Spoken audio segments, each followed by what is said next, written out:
for human trafficking is like the main industry. A lot of it happens here. That's what's so crazy about it, right? What's so crazy is if they really wanted to find a human trafficker, I think they could probably do it quite easily. But they managed to get me. That's certainly the perception. But it's one of those charges that kind of sells itself. Oh, absolutely. And it doesn't matter if you're found guilty or not, right? You're a human trafficker forever. And but I do think that public consciousness is changing. I think with things like there's been some very large court cases recently involving some very famous people in which women were caught lying, trying to slander men's names for rape and these kinds of things. And I don't think people believe it anymore. But that scares me to a degree, because I think that the typical weapon, the standardized playbook, is now failing, and I don't know what the new playbook's going to be. It's almost like better the devil you know. That you're too famous, you're too successful, we don't like you. Call him a rapist or a human trafficker, put him all over the news, slander his name, try and wreck his life. Now that nobody believes it, what's the next move? What are they going to try next? Wouldn't it just have been easier to commit like a massive financial crime and defraud people of billions, come up with like a fake cryptocurrency, call it like, I don't know, FTX, or just give a name to it. Yep, something random. You know, steal billions and get your parents involved and buy a bunch of real estate in the Bahamas, and then like you'd be sort of a hero, right? Oh, absolutely. And I would have certainly made a lot more money than TikTok, because I don't think TikTok even pays you for views. And if it certainly does, I never got a single transaction from it. So it's a very interesting scenario. But if I was accused of a financial crime, my name would not be slandered. So no, of course. Well, of course not. You have the presumption of innocence. So just back to the jail thing. So you're in with your brother. At the beginning, I was not, but towards the end, I was. Yeah. What did you do all day? It's a good question. I looked at the wall, stared at the wall, smoked cigarettes, lots of push-ups, read the Quran. You smoked cigarettes, did push-ups, and read the Quran. Basically, yes. And certainly had some introspective moments. Tried my best to get out, tried my best to via my small phone calls, understand what's happening in the outside world.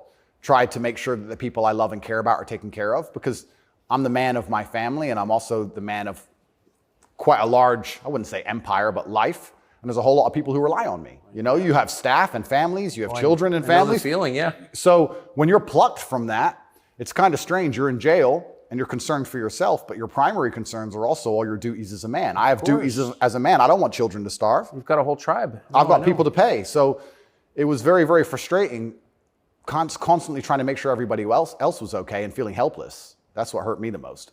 I was trying to make sure everybody I love and care about was fine, and I wasn't as powerful as I should have been. And that was very upsetting. And especially if they were going to keep me there for years, I was having serious concerns about how I can feed the people I love. Did you ever come to the edge at all? No. I certainly had some days I was less happy than others, but I made sure that my mindset was built in a way that I could always be doing something constructive. And also, I think you get what you give in life. And if I ever felt particularly sad on a day, I would try very hard to make other people happy, because if I made other people smile, I'd feel better.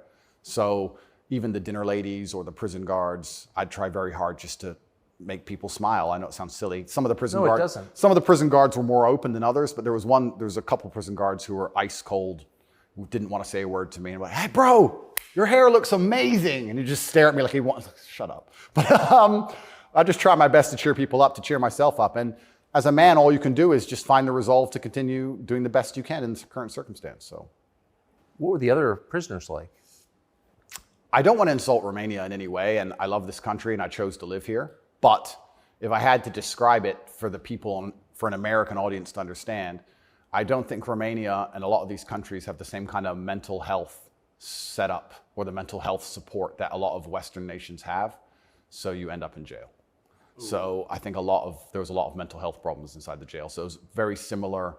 It wasn't just a jail. There was also a lot of mental health problems in there, which adds a new complexity and a new dimension to the suffering, because there's just random screaming and there's suicide and it's certainly not a very nice place to be. Oh, so it's horrifying.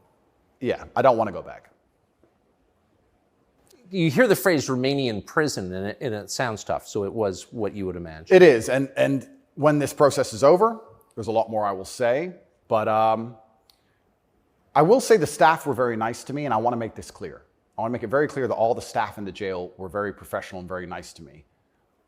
I would almost say that they believed I was innocent and they understood that I didn't belong there. There was a semi-apologetic vibe to the way I was treated by the guards. if that makes sense. Yes. They understood very well. I don't think anybody, like I said, with a functioning brain believes that me at the age of 35 decided to steal TikTok money and ruin my entire life without financial motivation to girls who say they're not victims of anything. I don't think anybody with a brain. Well, the fact that you're not accused of a sex crime or of violence, which I think most people don't really understand. Yep. And they can look it up. Yep. I mean, but you're not actually accused of Correct. rape, Correct. selling anyone, Correct.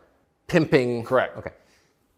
That right there raises a lot of questions. Well, yeah, and this is the thing that's so interesting because I'm accused of using a method of human trafficking called the lover boy method. So how that would traditionally work is a man would meet a girl, become her boyfriend, take her to another country, turn her into a prostitute, say I love you, like pimping. Of course. But they're saying, because all my conversations with these girls are very nice, they're saying that I use the lover boy method to convince them to do TikTok. And once again, I never made a penny from TikTok, and I have no interest in girls' TikTok's accounts, and I've never made any money from TikTok in my life.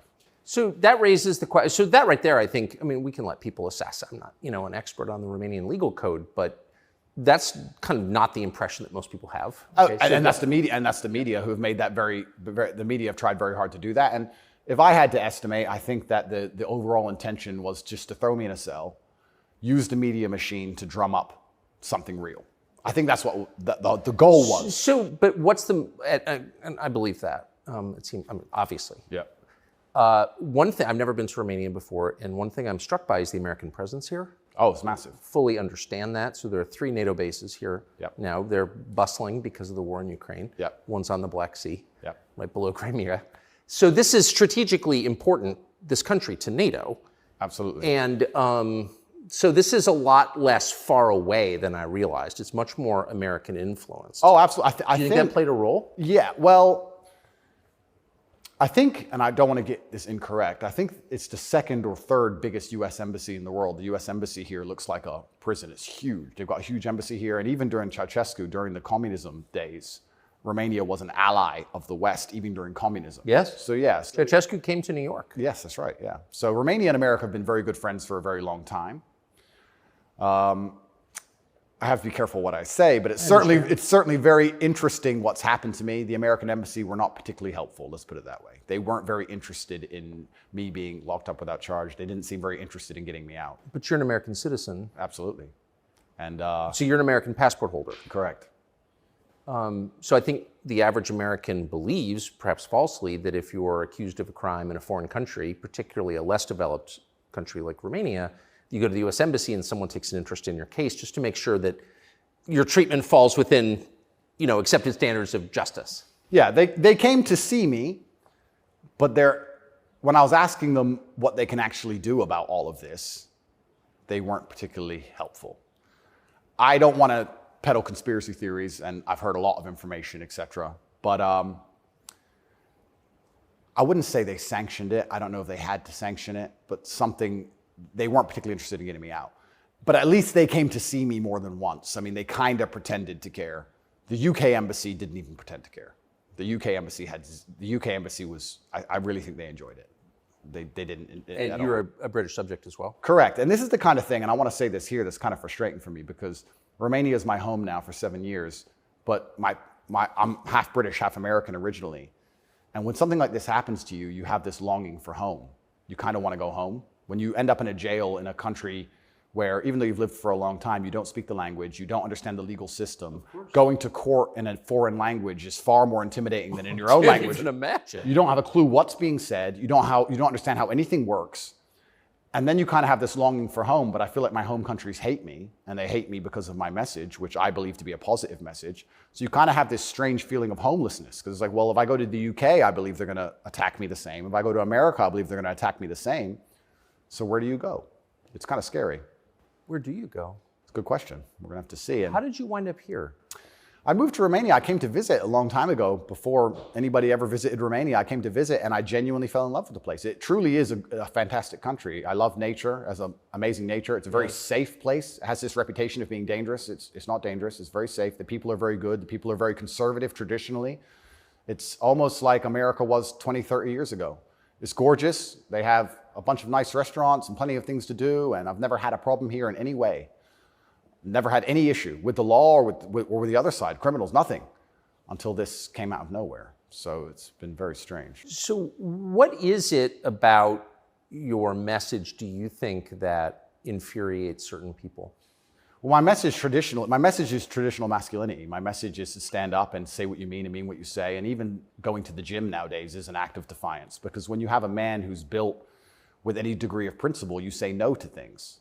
And I think if I have to analyze my message and why I'm so disliked by the people who dislike me, it's not the things I'm saying, it's the fact that if you adhere to my principles and you adhere to the things I say, you end up being the kind of person who will resist certain ideas. You say no.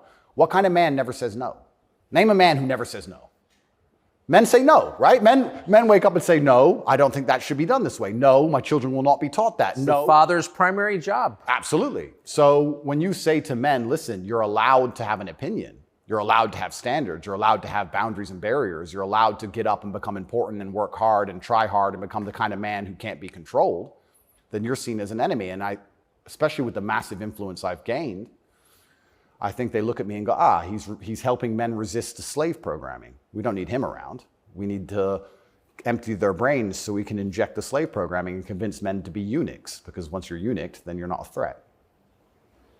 I think I buy that, because your message, I'm not the world's expert on your message, but I've seen a lot of it, and it's not explicitly political, actually. No, it's not political at all. And their original attack before this Matrix attack is they weaponized virtue, which is what they usually do. There's no genuine virtue inside of these people. They weaponize virtue. They find a virtue and they turn it into a bullet and they shoot at you. I'm sure you know very well. Yeah, I've heard. Yeah. I was a misogynist for the longest time just for saying that men should have standards.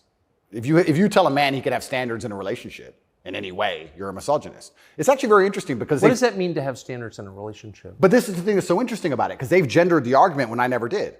I said as a man, you shouldn't have a girlfriend who is a liar and a cheater, and you also shouldn't have male friends who are liars and cheaters. You shouldn't be around dishonest people, yes, male or female. Amen. And they gendered it and said, he's a misogynist. He's saying that men should only act this way with women, etc. I said that men should have standards, and you should have protocols that you're prepared to accept, and you should have hard parameters. And if a woman doesn't want to adhere to those parameters, that's her decision, and it's her prerogative, but you don't have to stay with her. Why should you? What's wrong with that? Well, that's teaching men to say no. They don't want men to say no. So are you arguing that it's better to be with a virtuous woman? I think so, yes. I know that's crazy. No, I'm serious. I mean, that seems I like am, Tucker. I don't want to. That seems like good advice. I don't want to come across as extreme, but yes, I am. And what's actually funny is I really believe most of the things I'm saying were accepted by absolutely everybody 15 years ago, 10 years ago. And now it's public enemy number one. And it's because of the mass influence I have. At one point, I became the most Googled man on earth. At one point. And it's a scary situation I'm in. But if you're arguing that it's really important for a man to find a good woman, a decent woman, an honest woman, that's the truest thing that's ever been said. I Absolutely. mean, that's the most important thing any man can do. I mean, I can just tell you firsthand. Oh, thank you very much. Married 32 years, that's the most important thing. And you think saying that angered people? Absolutely, because I'm arguing the only way to do that is via masculine excellence. I'm saying in the world we live in today, it's hyper-competitive. And if you want to be the kind of man that has the choice of women to choose a good one, you need to be an excellent man. It's no longer acceptable for you to just be an average Joe or below average.